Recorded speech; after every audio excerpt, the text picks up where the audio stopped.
बहुत खुश हूँ जिस मुकाम पे है या जितना इसका पहुँच है, मैं उम्मीद करती हूँ कि बहुत आगे जाएगा और मेरा आशीर्वाद इसके साथ है। इसके साथ हमारा पूर्ण बधाई है कि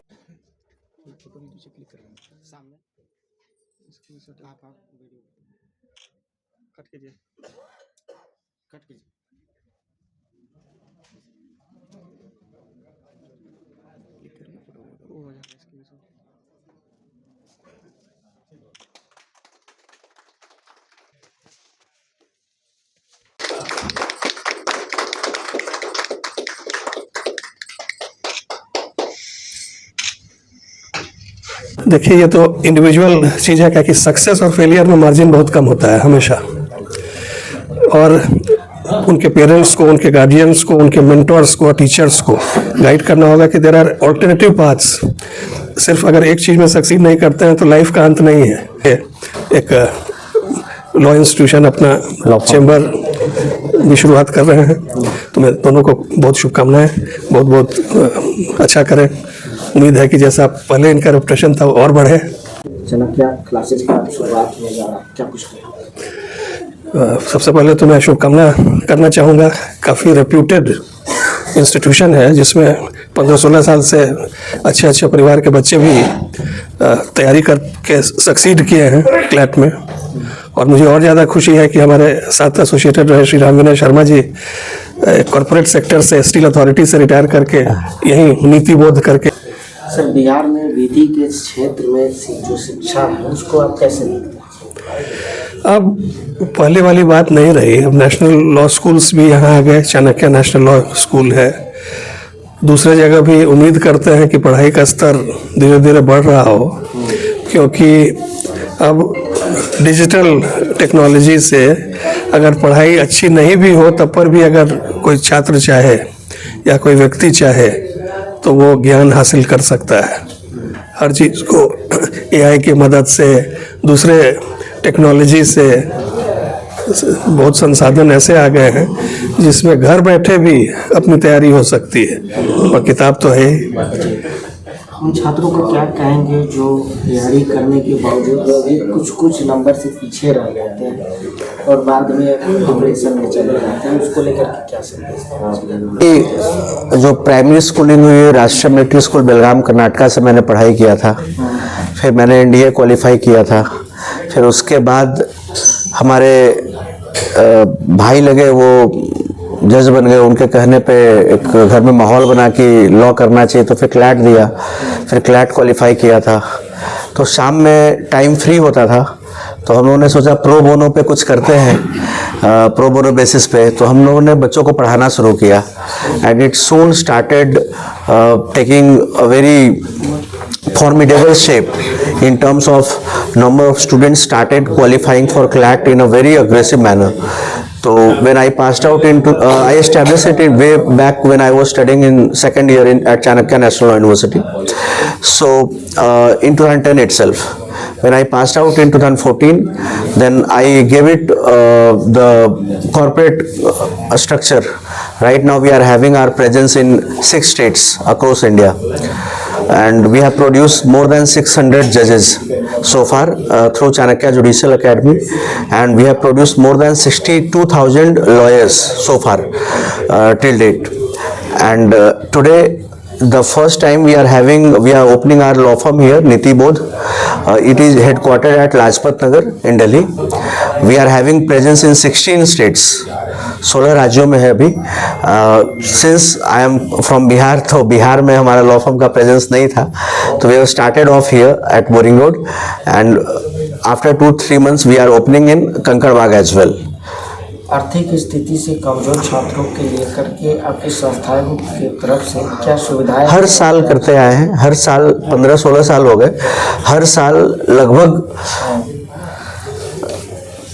20 से 30 स्टूडेंट्स ऐसे होते हैं जिनकी आर्थिक स्थिति ऐसी है जो किसी भी रूप से सक्षम नहीं है। मैं आपको उदाहरण देना चाहूँगा।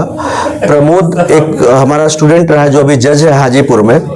उसके पिताजी एक आदेश पाल थे कांग्रेस हेडक्वार्टर में, सदाकत आश्रम में, और वो जब हमारे पास आया था उसकी आर्थिक स्थिति बहुत खराब थी। हमने फ्री में पढ़ाया था प्रो बोनो, और इसका नतीजा है कि वो नेशनल लॉ यूनिवर्सिटी गया, फिर नेशनल लॉ यूनिवर्सिटी से निकल करके जज बन करके आज पद पे है। और ऐसे बहुत सारे एग्जाम्पल्स हैं जो मैं आपको दे सकता हूं, जो कि बिल्कुल मुख्य धारा में नहीं थे, पिछले पंक्ति में खड़े थे, और उनको हमने हर तरह से, सिर्फ संस्था में पढ़ाने के माध्यम से नहीं, किताबों को लेकर के, इंटर्नशिप को लेकर के, हर वो चीज़ें मुहैया कराई कोचिंग के बाद भी, ताकि वो अपने करियर को एक अच्छे मुकाम तक लेकर के जाए। और इसी के कारण से फर्स्ट अटेम्प्ट में persons like Pramod, persons like Sanjeev, Kamlesh, they are several अरवाज, they all qualified and they became जजेस राइट नाउ। युवाओं को कैसे जोड़ेंगे आप, कैसे देखते हैं? युवा जो है और खास करके लॉ में India, you all know that कि इंडिया सबसे, भारत पूरे विश्व में सबसे युवा देश है। और अगर लॉ फील्ड की बात करें तो पहले ग्रेजुएशन के बाद लोग जाते थे, तो एक मतलब वो उतना चार्म नहीं था, क्योंकि कॉर्पोरेट इसमें नहीं आया था, लोग प्रैक्टिस से भागते थे, उनको लगता था कि इसमें बहुत मेहनत करनी पड़ेगी तभी आगे जा पाएंगे, और फर्स्ट जनरेशन लॉयर के लिए बहुत डिफिकल्ट होता था। तो अभी नेशनल यूनिवर्सिटी के आ जाने के बाद से चीज़ें काफ़ी बदल गई है, और बहुत हद तक बदल गई है। मैं एक पॉइंट जोड़ना चाहूँगा यहाँ पे। अभी हमारे CJI बने हैं, आप सब लोग जानते होंगे, BR गवई साहब के साथ सूर्या सर आए हैं, और उन्होंने अपने स्पीच में ये बोला कि मैं फर्स्ट जनरेशन लॉयर था, और मेरे पास भी काफ़ी एप्रीहेंशंस थे कि मैं कुछ कर पाऊँगा या नहीं कर पाऊँगा। तो मैं डिस्ट्रिक्ट कोर्ट में जब बहस कर रहा था, तो डिस्ट्रिक्ट जज ने मेरे सीनियर को बोला कि तुम इनको यहाँ पे डिस्ट्रिक्ट कोर्ट में, इनके टैलेंट को आप बेकार कर रहे हो, इनको हाई कोर्ट भेजो। और वहाँ से उनकी जर्नी, फिर वो हाई कोर्ट ज्वाइन कर लिए, और हाई कोर्ट से उनकी प्रैक्टिस मतलब इट टुक शेप। तो वो ये बताना चाह रहे थे अपने स्पीच के माध्यम से कि अगर मैं फर्स्ट जनरेशन लॉयर होकर के भी मैं CJI तक जा सकता हूँ, तो ये सोचना कि मैं फर्स्ट जनरेशन लॉयर हूँ तो मैं बड़ा नहीं कर पाऊँगा, ये एक मिथ है। इसको, हाँ, आसान चीज़ें हो जाती है ऑफ कोर्स, अगर आपके फादर लॉयर हैं, इस फील्ड में पहले से है, तो आपको बहुत कुछ, बहुत ज़्यादा एफर्ट तो लगाना ही पड़ता है, बिना एफर्ट के कुछ नहीं होता, बट चीज़ें थोड़ी सुगम हो जाती हैं। लेकिन ऐसा नहीं है कि फर्स्ट जनरेशन लॉयर बहुत आगे नहीं जा सकते हैं। अब चीफ जस्टिस ऑफ इंडिया से बड़ा क्या ही है। तो और युवा लोग काफ़ी आ रहे हैं इस फील्ड में। अगर आप क्लैट को आप देख लें तो, और ख़ास करके पहले एलिट क्लास जो इंडिया के हु इज़ हु है, वो लॉ फील्ड को सब लोग पहले लॉ फील्ड में जाते थे, अभी भी जा रहे हैं। लेकिन इसके साथ साथ ही अब जो बहुत पिछड़े टेस्ट सीरीज भी कराते हैं, ऑफलाइन क्लासेस चलती है, लाइव स्ट्रीमिंग क्लासेस चलती है, रिकॉर्डेड क्लासेस भी हम लोग देते हैं। हर तरह की सुविधा जो हो सकती है, वर्ल्ड लेवल के स्टैंडर्ड की सुविधाएं हम लोग प्रोवाइड कर रहे हैं। और सिर्फ क्लासेस को लेकर के ही नहीं, हम अपने फॉर्म में भी हम लोगों ने एक चीज़ लागू किया है, दिल्ली में भी किया, उसी चीज़ को बिहार में भी लेकर के आ रहे हैं कि सारी चीज़ें काफ़ी ट्रांसपेरेंट होनी चाहिए। जैसे कि बिहार में सर तो खुद ही बैठे हैं, काफ़ी सीनियर सर है, एडवोकेट जनरल सर रह चुके हैं, और पटना हाईकोर्ट के सबसे बड़े नाम है आज के डेट में। तो थोड़ा मतलब कि टाइम लगता है, थोड़ा मतलब कि अब बैक बर्नर में चीज़ें चली जाती है। जो क्लाइंट होता है उसको लगता है कि सब चीज़ें मुझे नज़र नहीं आ रही है, ट्रांसपेरेंट उस तरह से नहीं है, मुंशी दाहिने बाएं कर देता है। तो इसको थोड़ा सा हम लोग मतलब एक्सपेडाइट कर रहे हैं। एंट्रेंस एग्जाम है या सिर्फ फॉर्म भरते? एंट्रेंस एग्जाम हम लोग लेते हैं, और एंट्रेंस एग्जाम में अगर कोई अच्छा परफॉर्म करता है, प्रक्रिया कैसे है? अगर नए छात्र हैं, हाँ, नए छात्र हैं, चाह रहे हैं, तो उनको कैसे करना होगा यहाँ आने के लिए? क्या यहाँ पर वो आएंगे, उनको एक टेस्ट मिलता है, और अगर वो टेस्ट में अच्छा परफॉर्म करते हैं तो उनकी फ़ी, जिस तरह से उनका परफॉर्मेंस अगर 90% से ज़्यादा है तो हम लोग कंप्लीट फ़ी ऑफ कर देते हैं, एक भी पैसे नहीं लेते हैं। मतलब उनकी एक समय पढ़ने में अच्छा हूँ तो हमें लोग आगे बढ़ाने वाले खड़े हैं। बहुत बहुत धन्यवाद।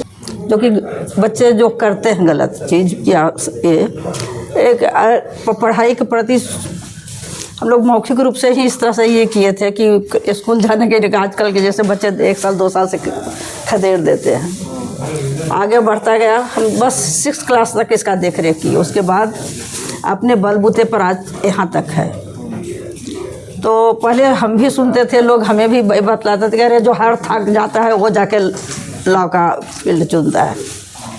मैं भी थोड़ा ये हुई कि मैं तो इतना पढ़ाई लिखा है, लेकिन आज मैं जितना आगे जाए आज जाएगा, क्योंकि एक क्षेत्र को पकड़ करके सरकारी नौकरी तो कुकुरमुत्ता जैसा मिलता है। लोग कहते हैं भले ही कि नहीं मिलता है, क्यों नहीं मिलता है? जिसके पास नॉलेज है वो सरकारी नौकरी तो सब तरह का 4th ग्रेड का नौकरी सरकारी नौकरी है।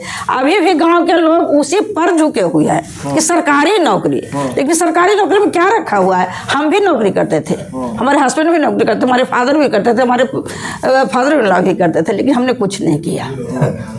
आज जो कुछ भी हम देख रहे हैं बस हमारा बच्चा है, जो कि हम 0 से हीरो बन गए।